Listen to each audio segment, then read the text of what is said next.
Assalamualaikum warahmatullahi wabarakatuh.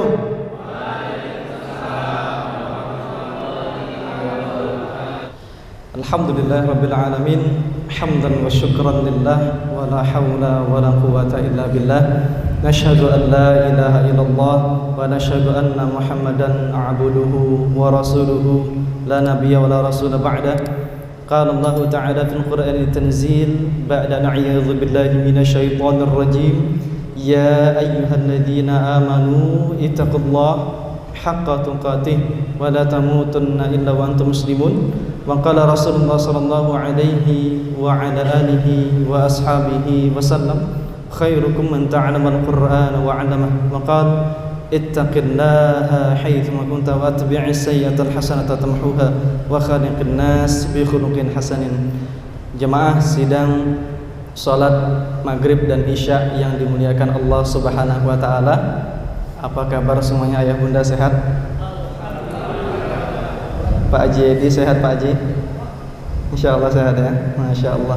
Alhamdulillah, semoga Allah senantiasa memberikan kesehatan kepada kita semuanya. Alhamdulillah, kami mengucapkan pertama ribuan syukur kepada Allah Subhanahu wa taala. Kita patut bersyukur atas apa yang kita miliki. Natafakkar ma'indana, kita berpikir dengan sesuatu yang kita miliki, pasti akan muncul rasa syukur di dalam jati diri kita. Tidak mungkin kita akan bersyukur kalau kita berpikir dengan sesuatu yang tidak kita miliki. Alhamdulillah, pada suasana yang mungkin di sebagian tempat pandemi ini belum menurun, alhamdulillah mungkin di daerah kita semakin hari semakin menurun. Dan kami juga berterima kasih kepada semua pihak, kepada alim ulama, kepada seluruh pengurus Masjid Jami, pengurus yayasan, dan seluruh daripada media penyiaran pada saat ini yang hadir, dari Lensa Dakwah Indragiri, kemudian dari SAMI Syiar Islam Indragiri. Jazakumullah khair, dan atas semua pihak yang dapat membantu atas terselenggarakan acara pada malam hari ini. Ayah, bunda, dan abang kakak yang dimuliakan Allah Subhanahu wa taala, pada malam hari ini kita akan bercerita tentang satu tema yang berkaitan dengan ilmu dan adab. Ilmu dan adab. Betapa banyak orang-orang yang mereka berilmu tetapi mungkin tidak beradab. Betapa banyak orang-orang yang kita lihat tinggi ilmunya, di masyarakat dipuja, di masyarakat dipuji, di beberapa jamaahnya ditonjolkan, tetapi ternyata dalam cara dia menyampaikan dakwah bukan menyentuh kepada hati masyarakat, tetapi justru merusak daripada keeratan daripada ukhuwah Islamiyah. Dan saat itu ini terjadi dimanapun tempatnya. Kita lihat fenomena-fenomena yang mana manhaj diletakkan lebih tinggi dibanding keimanan kepada Allah dan Rasulullah SAW, sehingga muncullah satu kata, kalau bukan ustadzku maka dia bukan kajian yang majelis yang benar. Kalau bukan kajianku maka dia bukan kajian yang benar. Dan itu satu ciri-ciri eksklusif yang disebutkan oleh Kiai Haji Hartono Ahmad Jais, pakar aliran sesat, mengatakan di dalam kitabnya, ciri-ciri daripada salah satu aliran sesat yaitu ketika dia mengatakan hanya kelompoknya saja yang benar. Itu pertama. Kemudian ciri-ciri aliran sesat yang kedua adalah ketika dia mengatakan seluruh aliran benar. Nah, itu pun termasuk orang yang juga membenarkan semua agama, pluralisme agama. Yang mana kita lihat daripada kiai-kiai kita yang ada di Gontor, semuanya menolak atas orang-orang yang mengatakan, termasuk Buya Hamka rahimahullah, mereka menolak hal-hal yang seperti itu. Oleh karena itu penting kita sebagai seorang muslim mempelajari adab-adab dan thariqah. Bagaimana kaifiat seorang muslim menuntut ilmu. Nanti mungkin akan banyak juga dijelaskan oleh Ustadz Irfandi. Mungkin saya hanya mengantarkan juga sebagai mukadimah bahwasanya malam hari ini adalah malam perdana kita memulai mulazamah jami'. Mulazamah jami' yang insya Allah seterusnya kita menggunakan satu panduan kitab, dan kita harapkan semua mad'u, semua audiens membawa buku catatan. Saya mencari tahu sedikit Ustaz Irfandi, mohon maaf kami sampaikan, ana cari tahu tentang antum di Sudan. Masya Allah, Ustaz Irfandi ini di Sudan itu dikenal. Ustaz Irfandi ini di Sudan cukup dikenal oleh rekan-rekan kita, oleh teman-teman kita sama seperjuangan. Alumni Ma'had Ali An-Nur ada juga yang berjumpa, bahkan guru-guru kami dulu juga ada yang berjumpa dengan beliau. Beliau ini termasuk orang yang getol dalam penguasaan kitab-kitab Arab dan juga dalam mulazamah. Maka tak usah diragukan lagi kalau insya Allah Ustaz Irfandi datang mengajar di sini. Insya Allah Ustaz Irfandi ngambil materi fikih ke depannya, Ustaz ya. Beliau ini silsilah fikih, insya Allah punya ijazah sanadnya. Kalau ingin menjadi seorang pengajar fikih suatu saat nanti, atau bercita-cita menanamkan ilmu fikih ke dalam kehidupan kita sehari-hari, insya Allah jangan tinggalkan mulazamah jami ketika dijadwal Ustaz Irfandi atau nanti dijadwal Ustaz Muslim Liyadi di dalam masalah adab menuntut ilmu. Baik jamaah yang dimuliakan Allah Subhanahu wa taala, di dalam menuntut ilmu, seorang ulama mengatakan, Abu Umar rahimahullah mengatakan, talabul ilmi darajatun wa manaqilu wa rutabun.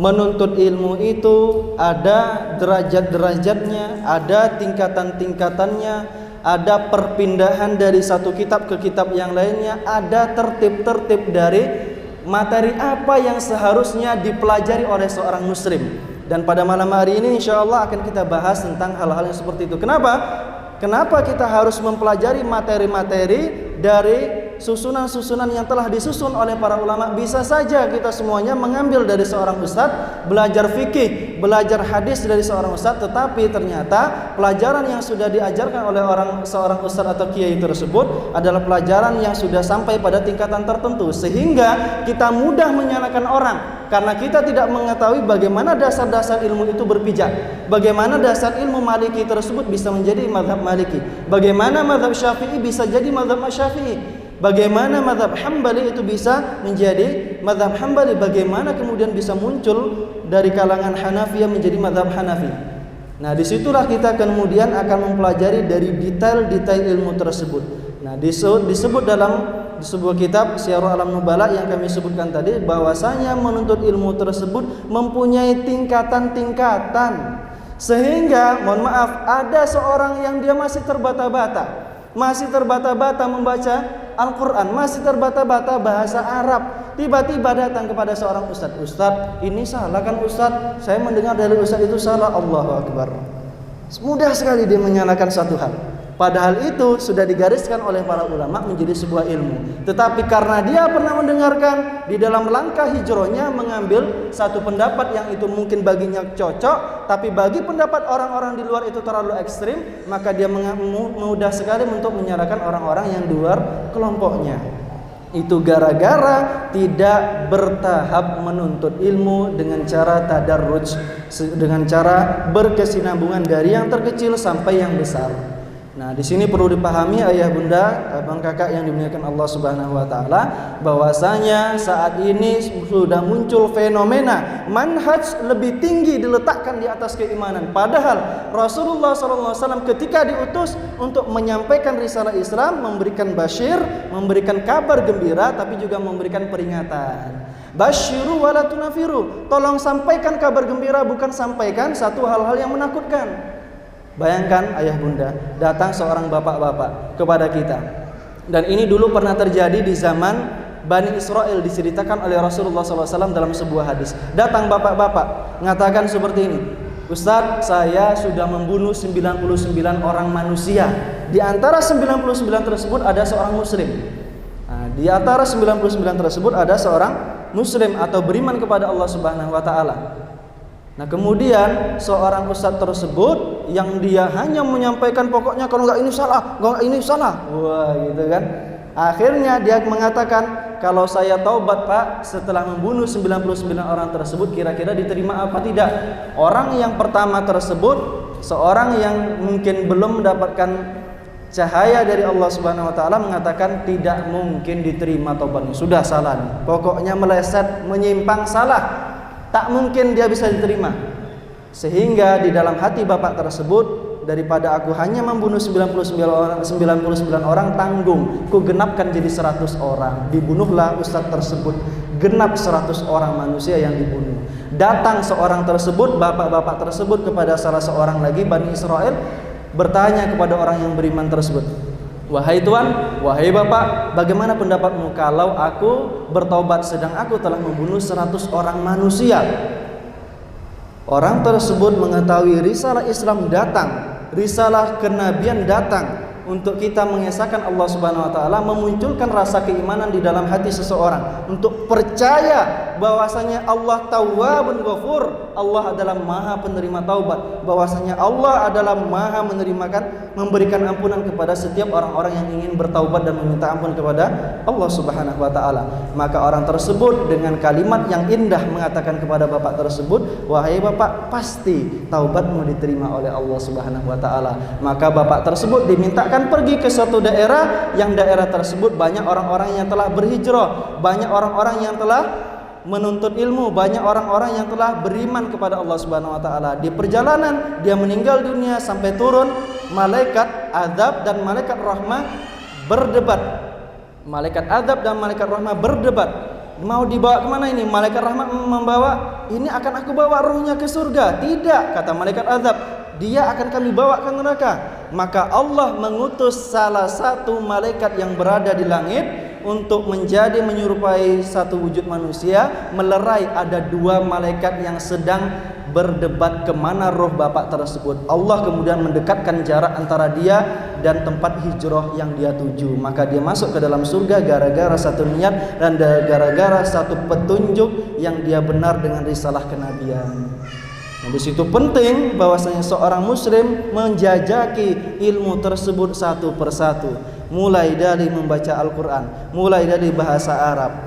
Wa man ta'adda jumlatan, barang siapa yang dia melewati daripada derajat-derajat tingkatan menuntut ilmu tersebut, fata'adda sabila salaf, maka dia sungguh telah menyelisihi jalan para salaf. Siapa para salaf? Yaitu 3 golongan. 3 golongan, 1 generasi para sahabat, 2 generasi para tabi'in, yang ketiga generasi daripada murid dari tabi'in, yaitu tabi'ut tabi'in. Telah melisihi mereka. Kalau kita menentang menuntut ilmu, langsung ilmu hadis, yang diambil langsung ilmu ini, langsung ilmu itu. Tidak boleh oleh seorang muslim kita mempelajari ilmu itu kecuali secara bertahap. Waman ta'adda sabilahum, barang siapa yang dia menentang jalan menuntut ilmu para salafus saleh itu dengan sengaja, amidan dhallah, maka dia sesat. Dengan sengaja maka dia sesat. Wa man ta'addahu mujtahidan, barang siapa yang dia menyelisihi jalan seorang menuntut ilmu sebagaimana para sahabat menuntut ilmu tersebut, dia selisihi dengan cara dia sudah beristihad, kayaknya ini benar, kayaknya ini yang benar, kayaknya ini yang benar, tidak diikuti bagaimana petunjuk para salafus saleh, maka zalla, dia tergelincir dalam menuntut ilmu. Nah, di sini penting jamaah yang dimuliakan Allah Subhanahu wa taala, kita seorang muslim layaknya menuntut ilmu secara bertahap. Menuntut ilmu fikih, dulu guru kami Syekh Akram Usban, Ustaz mungkin pernah dengar Ustaz, Syekh Akram Usban salah satu mufti yang ada di Hadramaut mengajarkan fikih Syafi'i kepada kami. Apa yang beliau katakan, tolong belajar fikih jangan langsung fikih 4 mazhab. Tidak mungkin engkau mampu.